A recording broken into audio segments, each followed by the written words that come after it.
Hello, thank you so much for watching another video, and thank you so much for requesting that I create this video on inferring. So inferring, I find, is tremendously difficult for our students because what we're asking our students to do is to make meaning and understand what the text is saying without the text coming out and saying it exactly. So this lesson is called Lift a Line. I'm going to continue to read because of Winn-Dixie, and I'm going to get to a certain line in this chapter and I'm going to stop. And I would write this line on my chalkboard and I would talk with my students about what I'm thinking. The text says this and it makes me think this. So teaching our students to try and be aware when there are important things said in our text, that we need to stop and think about, what does that sentence mean? What does the author want us thinking about when we read that sentence? So here we go, and I'll just continue along with chapter 7 and Because of Winn-Dixie. Back when Florida was wild, when it consisted of nothing but palmetto trees and mosquitoes so big they could fly away with you, Miss Franny Block started in, and I was just a little girl no bigger than you, my father, Herman W. Block, told me that I could have anything I wanted for my birthday, anything at all. Miss Franny looked around the library. She leaned in close to me. I don't want to appear prideful, she said, but my daddy was a very rich man. A very rich man, she nodded, and then leaned back and said, and I was a little girl who loved to read. So I told him, I said, Daddy, I would most certainly love to have a library for my birthday. A small little library would be wonderful. You asked for a whole library? A small one, Miss Franny nodded. I wanted a little house full of nothing but books, and I wanted to share them too. And I got my wish. My father built me this house, the very one we are sitting in now. And at a very young age, I became a librarian. Yes, ma'am. What about the bear? I said. Did I mention that Florida was wild in those days? Miss Franny Block said. Uh-huh, you did. It was wild. There were wild men and wild women and wild animals. Like bears? Yes, ma'am, that's right. Now I have to tell you, I was a little Miss Know-It-All. I was a Miss Smarty Pants with my library full of books.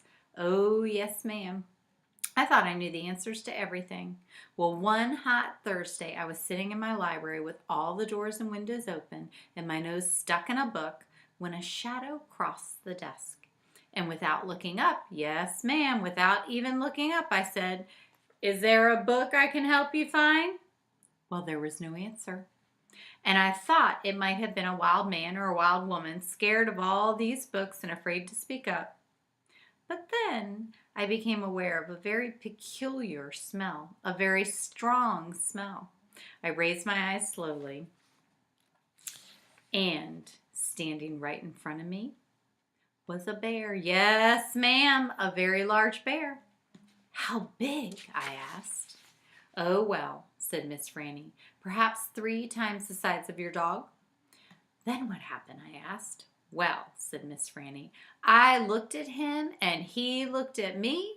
He put his big nose up in the air and sniffed as if he was just trying to decide if little Miss Know-It-All librarian was what he was in the mood to eat. And I sat there, and then I thought, well, if this bear intends to eat me, I'm not going to let it happen without a fight. No, ma'am. So very slowly and very carefully, I raised up the book I was reading. What book was that? I asked. Why, it was War and Peace, a very large book. I raised it up slowly, and then I aimed it carefully, and I threw it right at that bear and screamed, "Be gone!" And do you know what? No, ma'am, I said. He went. But this is what I will never forget. He took the book with him. So as a reader, I'm going to stop here and I'm going to lift this line that's on the page that I just read, where it says here that Miss Brock, Miss Franny Brock, when she says here, "Why, it was War and Peace, a very large book. I raised it up slowly and then I aimed it carefully and I threw it right at that bear and screamed, 'Be gone!'" When I think about that line in Miss Franny, I'm picturing this older lady who we know has a library. We've learned that from the text. But what the text says here, I can infer from her looking at that bear, and before it even said, if I look back a little before that line, when she says, "Well, if this bear intends to eat me, I am not going to let it happen without a fight." So the author doesn't come out and say Miss Franny is so brave, that she was such a brave young girl. However, I can really infer that. I'm thinking, oh my goodness, there's a bear in front of her and she's ready to fight. So what the author is telling me, the author has put that line in the text for me to think about what kind of person is Miss Franny. And then when I continue on and she talks about, well, it was a War and Peace book, and I raised it up slowly, and I aimed it carefully, and I threw it right at the bear. So the text says that, and it makes me think. What I'm thinking is Miss Franny, she is terribly interesting. This is someone who I would want to get to know. And I believe that in her earlier years, I'm inferring that she was pretty tough, that she was pretty interesting. She even calls herself Miss Know-It-All. And when she sees a bear, she doesn't back down. She's going to protect herself. So I'm inferring that in her youth, she was pretty exciting. And I'm also inferring that as she's gotten older, she's slowed down a little because she just noticed and thought there was a bear outside, and she was a little scared now that she's older. And I'm just wondering and inferring that when she was younger, she was pretty interesting and strong. And now that she's older, sometimes when we get older, things get a little tougher. And I'm inferring that she's interesting, and I also know that Opal is pretty interesting, and I also know that Winn-Dixie, because of Winn-Dixie, people seem to be a little happier. They were happier in the church. So I'm piecing everything together. That one line makes me piece things together, and I am inferring that she's interesting and that Opal and Winn-Dixie will probably want to get to know her. So I'm going to read on and see that if I'm understanding what the author's trying to tell me without just coming out and saying it. Miss Franny's so interesting. Opal wants to be her friend. So I'm going to read on and see if my inferences are correct.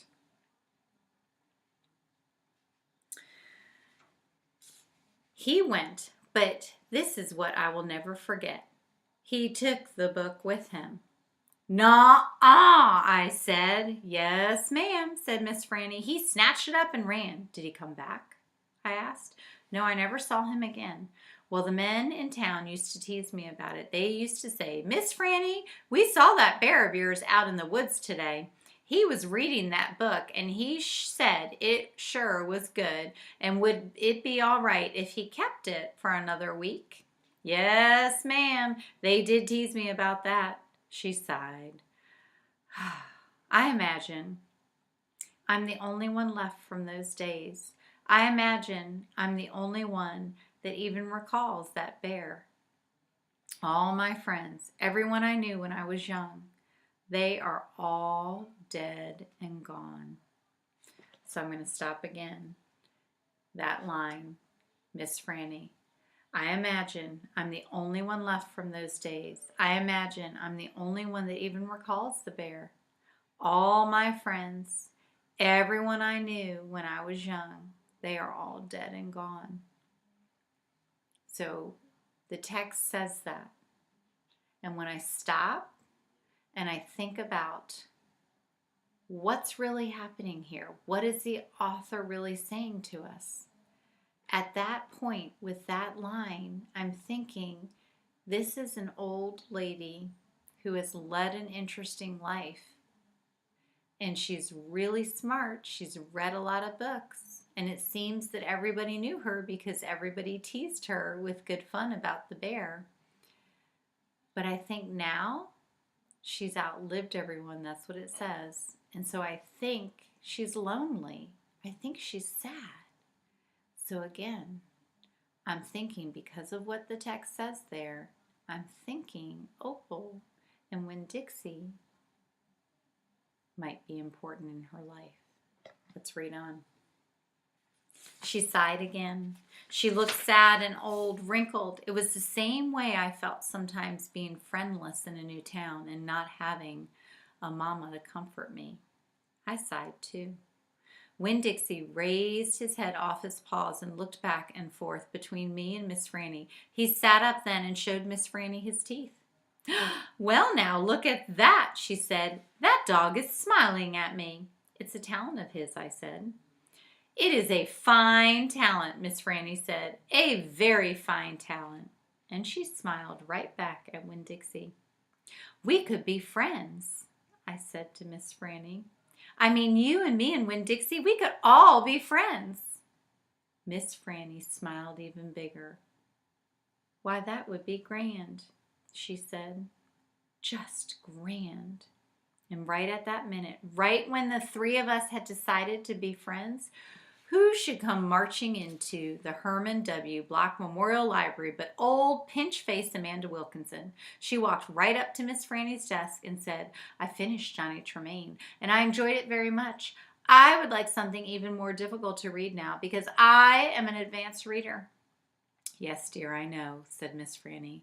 She got up out of her chair. Amanda pretended like I wasn't even there. She stared right past me. Are dogs allowed in the library? She asked Miss Franny as they walked away. Certain ones, said Miss Franny. A select few. And then she turned around and winked at me. I smiled back. I had just made my first friend in Naomi, and nobody was going to mess that up for me, not even old pinch-face Amanda Wilkinson. So what I've done as a reader is, as I read along, I notice important lines and I lift the line and I think about certain lines and I stop and I infer, what is the author wanting me to think about? What am I thinking about? And as you notice in this chapter, I was able to notice important lines, lift those lines off the page, think about them, and I was inferring correctly. When I inferred that this was a lonely lady who would be thrilled to make friends with Opal and Winn-Dixie, it was verified and I was correct, because when it says here, when the little girl asks about, are dogs allowed in the library? She asked Miss Franny as they walked away. Certain ones, said Miss Franny, a select few. And then she turned around and winked at me. I smiled back. So, noticing certain lines, stopping, thinking about certain lines as we read every few paragraphs, every chapter. Stop, lift the line off, and let's think to ourselves, what does the author really want us to be thinking? The author says this, the text says this. What does it make me think? It worked out really well for me this chapter.